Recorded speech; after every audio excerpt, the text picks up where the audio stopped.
Hey everybody, it is You Had to Ask, the show where I answer your questions. And this week my first question comes from Larry Barthel, who says, Hey Steve, in light of the numerous protests going on in the world lately, more so than usual it seems, how do you feel about protests? Do you encourage or support protesters that protest to cause social disruption, i.e. protesting in venues not associated with the issue at hand for pure visibility? Or would you be more likely to support a protest if the protest time, place, and manner were more appropriate to the thing being protested? I don't feel that this type of protest is really doing any good for the movement. I think protesting in places that are meaningful to the thing being protested is much more relevant and useful. What do you think? I'm not opposed in principle to disruptive protests, to protests that are held maybe in venues or locations that aren't directly tied to the issue at hand, just to raise visibility or to sort of throw a wrench in the machine for a moment or two to get people to pay attention. I'm not opposed to that, but as far as the effectiveness of those types of protests, I think a lot of that depends on the organization and the focus of the protest. If you, and in your full question, which I had to truncate for the video, you mentioned as an example of the type of protest you're talking about some of the Black Lives Matter protests in Minnesota, where groups have shut down the Mall of America, for example, which is not exactly a central location that most people think of when they think of like race relations and racism in the United States. I think a protest like that could work and could actually be beneficial to the movement if it were tied to some kind of call to action. If the people encountering the protest were somehow able to be informed of the purpose and the intent of the protest and given something that they could do in response, rather than just ruining their day. If people encounter a protest and they're not expecting it, and because of the protesters they can't do their shopping or they can't get to work through their usual route, or something disruptive happens in their lives and they're not given a reason for it or a route to redirect their energy or their anger away from the protesters toward what the protesters are fighting against, then they're just going to blame the protesters. And you're right, Larry, I don't think it's going to help at all. It's just going to get people pissed off at the protesters. But if the protest can be framed in the right way, and if that outrage can be channeled in the right direction so that there is some sort of a focus, some sort of a purpose, some sort of a call to action that will help the movement, then I think that kind of protest can work very well. But it comes down to the organization and the execution of that kind of a protest. Ahoyerno, question. Some apologists seem to hide their lies so well it almost proves they know it's a lie. You don't obfuscate a true statement. William Lane Craig is most guilty. He knows his weak points and knows how to hide them. Craig isn't stupid. Don't you feel like some apologists are at least partially dishonest about their faith, as in they don't believe it themselves but are consciously scamming Christians? You don't call people dishonest during an Atheist Reads, which is why I ask you for your opinion here. I am really, really reluctant to say that an apologist is dishonest to the point that he doesn't actually believe it himself at all and he is consciously, willfully scamming Christians in his audience. I'm very reluctant to say that. Because I think it is very possible and very common for people to sincerely believe things, even though those things don't make sense, and even though the reasons why their beliefs don't make sense have been pointed out to them repeatedly. Cognitive bias is a very powerful thing, and whether it's a religious belief or a belief in something like a conspiracy theory. I mean, some people who are 9/11 truthers, let's say, can have their questions answered simply and clearly and definitively over and over and over again, and they will simply reject the answers. And I think the same could be true of religious folks and of apologists like William Lane Craig or Ray Comfort. They have a dog in the fight. It is in their best interests that their arguments be true, that God exists, that Christianity is real. And that is an influence, and that shapes their bias. It doesn't mean that they necessarily have to be consciously choosing to lie and to mislead people. So I'm very, very reluctant to say that they're dishonest. And I think, and honestly, yeah, maybe William Lane Craig does know some of his own weaknesses and he does disguise them at some points in debates. But there are times when that guy says shit that no intelligent person you would think would ever want to say. I mean, there are times when he makes blatant appeals to consequences in debates. Like I was thinking about this just today because of the subject of this week's An Atheist Reads video. He makes blatant appeals to consequences and appeals to emotion. He says that if the universe doesn't have a God, then there's no meaning. It means our lives are just meaningless, and that would be terrible. You would think that a professional philosopher would know better, and yet Craig repeatedly makes that argument. So, no, I'm reluctant to say that they're dishonest and that they're scammers. I think that they're just deeply, deeply wrong. Carlos Francisco, dear Mr. Shives, this does not apply to every black/Latino. I'm a half-black Latino college student, and I would like your input. I grew up in the ghetto that's populated by mostly Latinos and blacks. I remember growing up, I saw a lot of hate toward white people. Even life after high school, I still witnessed a lot of hate toward white people. Possible examples such as most black people, Latinos I know, only voted for Obama just because he was black. They use the N-word, but if whites say it, it's racist. Or if a black comedian jokes toward white people, it's funny, but if a white guy does it, it's crossing the line, or that blacks, Latino people can't be racist. I can understand that years of racism has led to this, but I feel like we are doing so much to stop racism toward people of color, but not doing enough about stopping hate toward whites. Like, seriously, slavery was a long time ago. We can't keep blaming the whites of today for the errors some did back then. Like, seriously, give them a break. Some of the nicest people I have ever met are white. Martin Luther King Jr. would be disappointed. Any advice and thoughts? I would certainly never say that there isn't a great deal of animus on the part of people of color toward white people. I think that's certainly true. I know that there's a lot of negative emotion and resentment and anger toward whites in the black community or the Latino community. But I think most of that probably comes from the oppression, from the, not just the oppression back in the day, not just slavery oppression, but oppression that is still going on right now today. I think a lot of people who make the argument, and I'm not saying that this is necessarily what you're saying, but a lot of people, particularly white people, who make the argument of, well, you know, racism is so much better, and, you know, slavery was a long time ago, and why don't you cut us a break? They forget that racial oppression, racist, race-based oppression continues to happen right now, today. It's not all about resentment over slavery.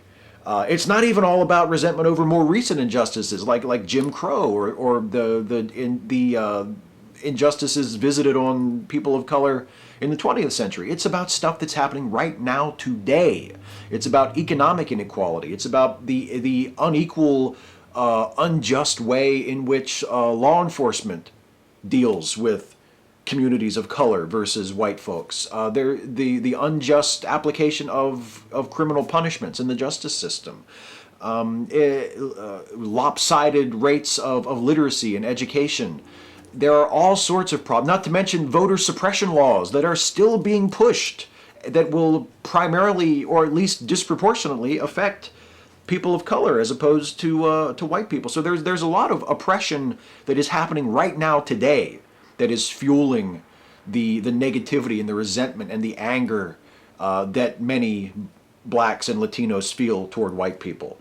And I think the best way to alleviate those feelings of anger and animus toward white people is to address the underlying oppression, to remove the source, to remove the thing that they are so pissed off at the white people about. See, I think it's different. I think when a person of color is resentful toward a white person, it's in principle it's wrong, and it is wrong to blame a white person and a white individual for crimes that you associate with his race. That's not fair. But on an emotional level, I can understand how a person of color would feel that way. I think black folks and Latino folks and non-white folks in general, speaking in general terms, they have a beef. They have a legitimate grievance with us white folks. And white folks, on the other hand, I don't think have such a legitimate grievance with people of color. I think it's more apt to call racism on behalf of white people toward black people completely unmotivated and unjustified, other than just by pure bigotry and prejudice and hatefulness. Whereas a person of color who feels resentful toward a white person because they are white, even though that might be an unreasonable position and something that I cannot condone or encourage, I feel like they kind of have a beef. They kind of have a legitimate gripe, you know? And if we want to get rid of that, I think the best way to get rid of it is to address the oppression, to alleviate that. Nathan Steele. Hi, Steve. A friend of mine had been trying to convert me to Christianity for some time. Today I told her I was feeling despondent about some personal issues, and she took it as an excuse to berate me and try to convince me that the only solution is Jesus. I wasn't too put off by that, but then she used the recent death of a mutual friend who was a practicing pagan as an example of why I needed to convert right now. My question is this: what do you think about religious people trying to convert non-believers? Are there any tactics or times when you think proselytizing goes too far? Well, I think you gave me a great example of that in your question. I think that is an incredibly insensitive and obnoxious tactic. I think it's a terrible thing to do, especially to someone you consider your friend. That's an awful thing. To exploit the death of another friend and say, you see that? That's why you need to come to Jesus. I think it's awful. I think it's really awful. I think using the specter of hell, I think threatening people with hell, even though I don't believe in hell, I think it's a really, really awful thing to say to somebody, to say you need to join my team or you're going to suffer. It all basically comes down to a threat. It's like Jesus is the best guy in the world, and if you don't say Jesus is awesome, Jesus is going to come to your house and kick your ass. I just don't think that's a very nice thing to say, even if you believe it's true, even if you believe that you are trying to save someone's soul from great suffering and damnation. I just don't think it's a very nice thing to do to people. It's presumptuous, it's disrespectful, and it's just not cool. You know, I've often thought, if I could remove one part of the Bible and just erase it from Christianity so people would no longer have it as an excuse for their behavior, I might not get rid of the anti-gay stuff or the anti-woman stuff or the stuff used to justify racism or slavery, because I feel like society has already evolved on its own to the point where we're moving past those things already. I feel like I might get rid of the Great Commission. I might cut out the part where Jesus says, go unto all the world and convert the unbelievers. That really causes a lot of trouble. I feel like if I had the chance, that's the bit that I would cross out. Dick Whistle, graduate, and the secret puke force. Dear Steve, I am 27-year-old man, and my old high school is having its 10-year reunion. I really hate the idea of having to face most of the people I hated, the women who rejected me, the populars, and everyone else who made high school a living hell. I really mean it when I say high school was the lowest point in my life, where I felt most alone and left out. How was high school for you? Have you ever been to a high school reunion? And if not, would you go? Thanks, Steve. I love your channel. I just subscribed. Well, thank you very much for subscribing. I have never been to a high school reunion. I was invited to, I think, my 5-year. I didn't go. I wouldn't go. I would never go to a high school reunion. High school wasn't all that bad for me. I mean, I was glad when it was over. It wasn't, I don't look back on it as like the best time in my life, but I didn't hate it. I thought it was all right. I made it through okay. I had friends. I got through reasonably okay. I wasn't super popular, but then again, I wasn't like one of the kids on the bottom of the social ladder either. So I made it through okay.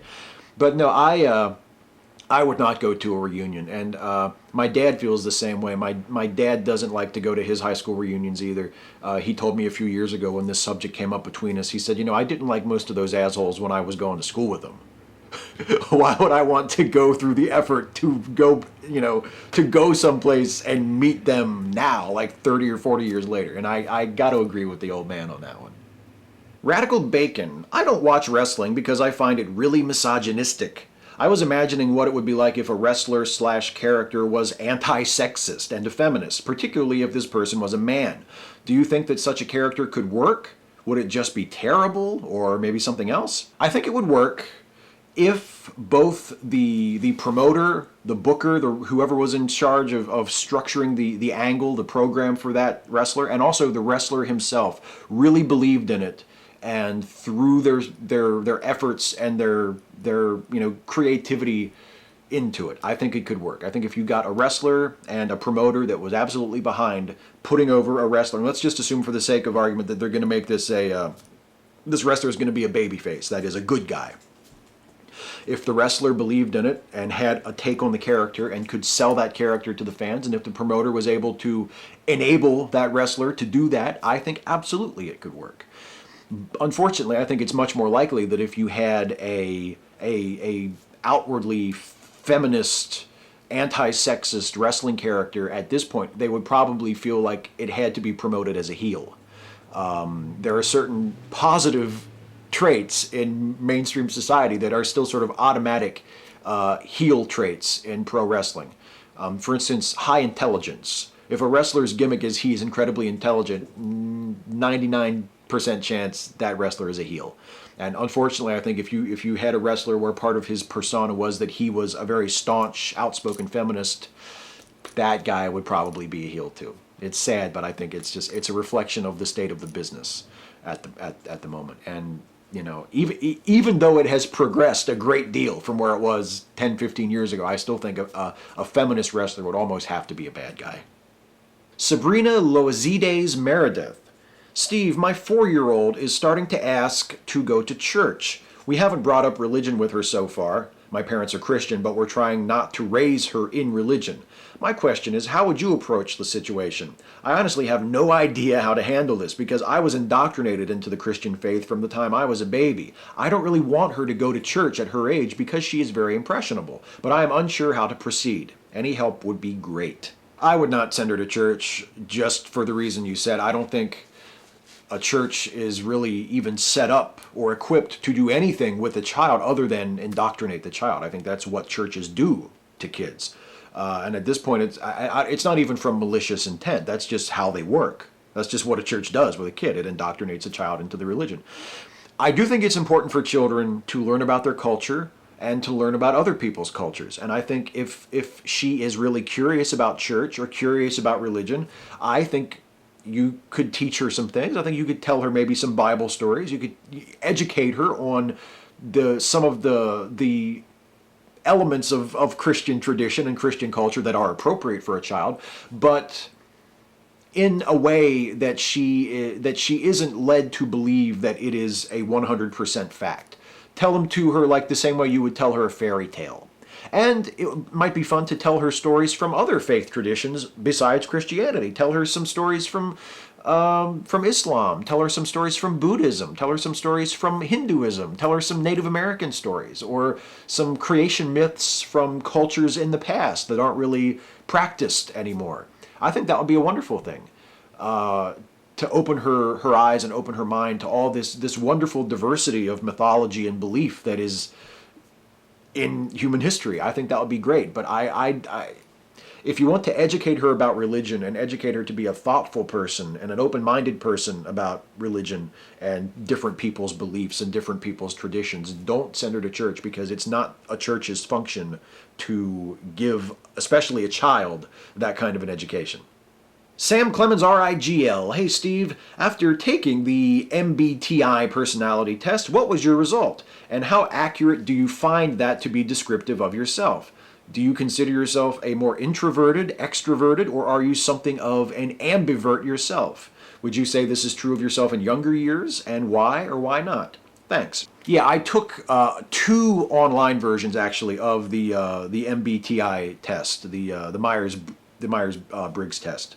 And I'm not sure how reliable either of these online versions are, but I took 2 of them just to compare the results to see what I got. So for the first one, I took a test on a website called 41Q, and that result was ISFJ, which was nicknamed on the website a good-natured realist. That's the result I got. And then I took another test that was sort of a version of the Myers-Briggs test on a website called Human Metrics. And the result I got there was ISTJ, but the preference from feeling to thinking, that is F to T, the preference for T in that second one was just 1%. So it was really a minimal preference. I don't know. It's you say in your full question there, Sam Clemens. you say that it's a little bit like a horoscope. Like the reliability of that kind of a test is very limited. I mean, I guess I would say I'm more introverted than extroverted. I think that part is accurate. That was the most obvious preference in both results. I was much more of an I than an E. But that doesn't mean that I'm like unable to relate to people. If I am slow to approach people, especially new people. Like if you want to talk to me, you probably shouldn't wait for me to come up and start a conversation with you because you'll be waiting a long time. I'm perfectly happy to not talk to people. But if you come up and start a conversation with me in the right setting, in the right context, I'm perfectly happy to talk to you for hours. So it depends. It's not. I don't think it's definitive. I don't think the results are limiting necessarily. I think it's interesting, but it's just to me it's just kind of a fun thing to do. It's like taking a BuzzFeed quiz. I know it has a much more serious pedigree, and I know a lot of people. I mean, even like employers will give people these Myers-Briggs tests to evaluate them or to see where they would be most of use and that sort of thing. And I just can't see taking it that seriously.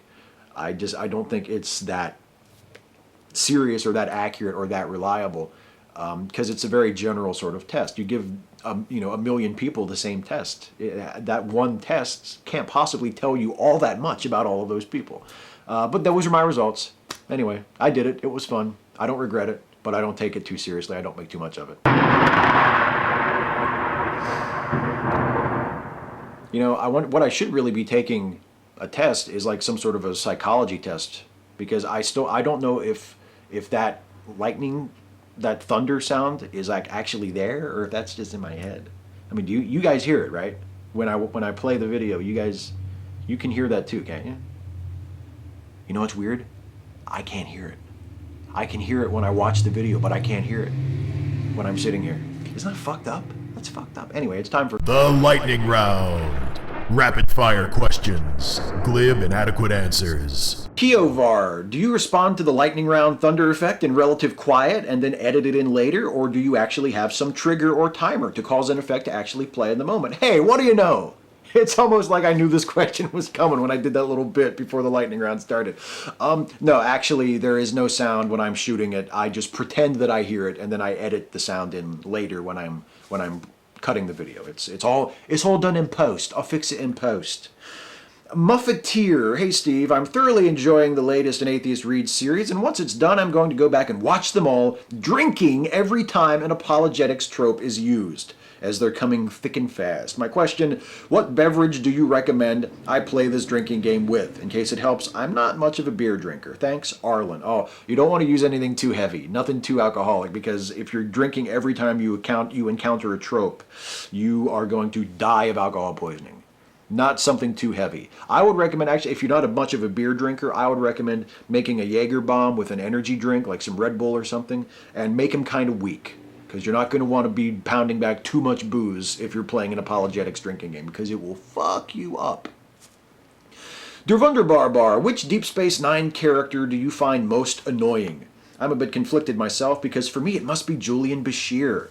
I like him for the most part, but he sometimes shows an arrogance and smart-assness that makes me want to smack him over his head, Jethro Gibbs style. It's really tough. I love a lot of Deep Space Nine characters. It's hard to pick a most annoying one. I mean, maybe it would be Bashir for me. Maybe it would be, I don't know, Nog? See, Nog got really interesting in the later seasons, but for most of the series, it probably would have been Nog for me. Or Jake. I mean, Jake had great potential as a character, but I think Jake's potential was kind of wasted, so I don't know. One of those. Prince Zuko, lightning round question. If you could be granted this magically, would you rather know every language perfectly in the world, or would you rather know how to play every musical instrument perfectly in the world? If singing is included an instrument or not, does it make a difference? Thanks. P.S. You have a cute earlobe. Why, thank you, Prince Zuko. There was actually a delightful little exchange in the comments below that question, where a lot of people seem to think I have nice looking earlobes. So that's nice. It's very flattering. I would choose the musical thing, and it doesn't make a difference whether I could sing or not. I would choose to be able to play every musical instrument perfectly. The language thing, who needs to know a bunch of languages when you can play every musical instrument perfectly? That's what I would pick. Because like all people who do not have musical talent, I yearn for musical talent. And I both admire and deeply, deeply resent people who have it. Super Drops X. Hey, Steve, I was kind of surprised when you answered the lightning round strip club question and said Stuffy has too much ethics for that, implying that there is somehow something unethical about strip clubs. Could you clarify your position on sex workers a bit, maybe? Yeah, I'm not judgmental against sex workers. I think, like, for instance, the strippers themselves, I don't think there's necessarily anything untoward or bad about them, but I hate to think that people are being exploited. And I'm not saying that every strip club owner is being exploited or that every stripper is allowing herself to be exploited, but I find it very hard to believe that that sort of thing doesn't happen a lot. That people, the sex workers, are being profited on by people, who are taking advantage of them. And I have a problem with that. I can't get behind that. And there's just something kind of, maybe it's because most of the strip clubs in this area are in West Virginia and they're not exactly what you would call classy joints, but the whole enterprise seems very seedy to me. And it's not because of the strippers. It's because of the other people involved. Jackson Heathen, have you ever done a video without the cap? Are you deliberately concealing a bald head? Not yet. I mean, the hair is receding a little bit, as it did for my dad. It kind of runs in my family. But no, I'm not going bald, not yet.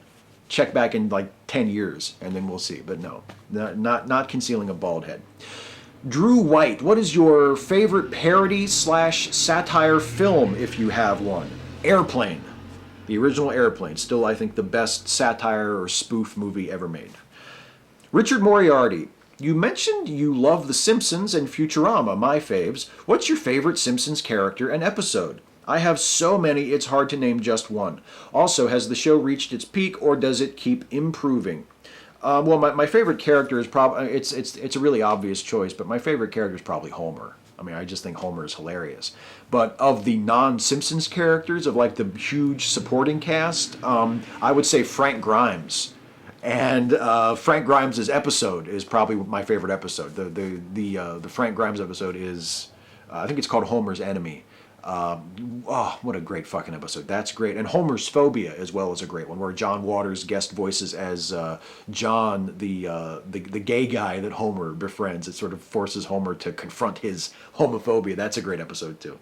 And yeah, I do think the show has reached its peak. The show reached its peak like 15 years ago. It's been going downhill ever since. I'm not a hater of the new episodes, but yeah, the show is clearly off peak and has been for some time.